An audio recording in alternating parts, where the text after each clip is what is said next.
saacadihii ugu dambeeyey maxaa ka dhacay Sweden iyo Soomaalida oo la cunsuriyay gobolka labaad ama magaalada madaxa labaad goboladeeda oo la yiraahdo Göteborg oo ah taqriiban dhinaca koonfurta laakiin galbeedka xigta basaskooda marka ayaga baa waxay u galaadeen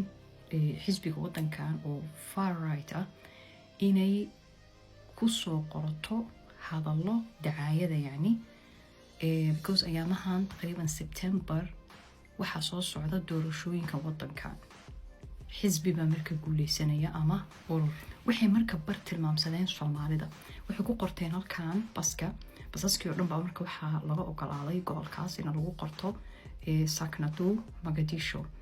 ma xuste Muqdisho hadalka hooseeyana hadday inay waxay noqonaysaa waa ku caawin karnaa lacag aad ku baxdid iyo ilaa aad seafood ka tagtid baa ka caawinayna wadankaaga inaad ku laabatid yani Soomaalida loo jeesanaya hawka waxa dhacay marka maalintaas ama maanta basaskii ilaa 20 darawal oo Soomaaliya baa waxay yiraahdeen anagu baskaas ma wadayno bas wanaga wadankeena saas yani cunsuriyada saa never ever waxay qaateen kullu fasax oo yani furan طبعا كوي وباسسكا مواصلاتك مسؤولك كأها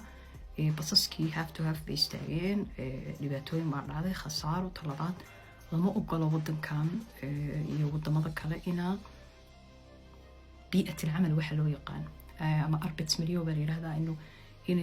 لباتلو سوتشيدو قف ميلك شغالية أما أسرع الواحد قدبو سيدي بمركة إسلام مركي وقصارين يرحدين أنه من الأساس بخلط بياحيد قدرين خطن بيهدين هذا أوقلانو دعايدها سكون الوسود تشيو طبعا لما أورن واحد كلها من إنسان دمشق أما قاهرة أما كابود أما أي ضد بقلال وضمو الدمي أما لضم باودك تشوفه وحدة تشوفه ميت كمركة واحد أورن أبابولي كان وحو كترسنيه برلمانك السويدن لكن لنا وحو فريا كوان ودنك كوا أو يمين متطرف لهذا أما رايت كا أو very far سواء مرك يقول بيارين بريشر بيحسارين قبل كي لما كون مسؤول كها طبعا تشابه هذا مقالة وين دوري لما جين يتبوري واحد وتشابه مقالة وإذا كل حكتي وإذا أنا واحد كترسن طهي إنت تاسو مقالوين هو استماطة so the end of the day way qaadeen laakiin ina hada barchaysi lama dhiibin waxay ka dhigaan arinta inay tahay in lagu xadgudbay dadka u shaqeynaya oo bi'adii yani shaqada lagu ciyaarayo ama stress ka dhacayo khatar la gelinayo azoonku hadhow basaska la waynayo dad wada shiftiyay ma garatay dabcan wiigana waa wiiga iskuuladii oo dhan la furay shaqooyinkii oo dhan badankeed lagu soo laabtay kulligeed hataa la oran jaariyad badan marka oo ayagana background ugu Middle East Arab ama Muslim waxay yiraahdeen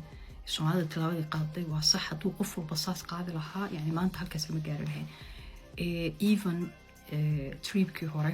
wadankan 4 sano hal mar baa la codeeyay prime minister cusub iyo baarlamaanka wuxuu la bedelaa so tripkii hore waxa jirta Soomaali badan ama dad badan oo ajnabiya may codeyn ama codadkoodii waxa ku dhacay speed ama tashattut حتى dadkaas codeyn lahaayeen ama qof walba intuu iska danisho la oran lahaa anagu muhiim ah inaan coday waa ka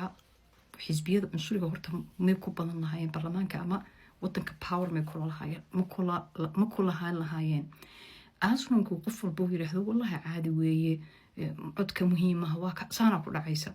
in qofkaas hatta asaga dhibaato ku dhacaysa adiga hatta dhibaato ku soo gaarin qof kale oo مثلا dadkiisa inuu soo gashto qof dadkiisa soo gashto ee sharciga laga laabtay qof haduu leeyahay wadanka ka bax ama waxa soo kala soo baxaya so hawsha la socda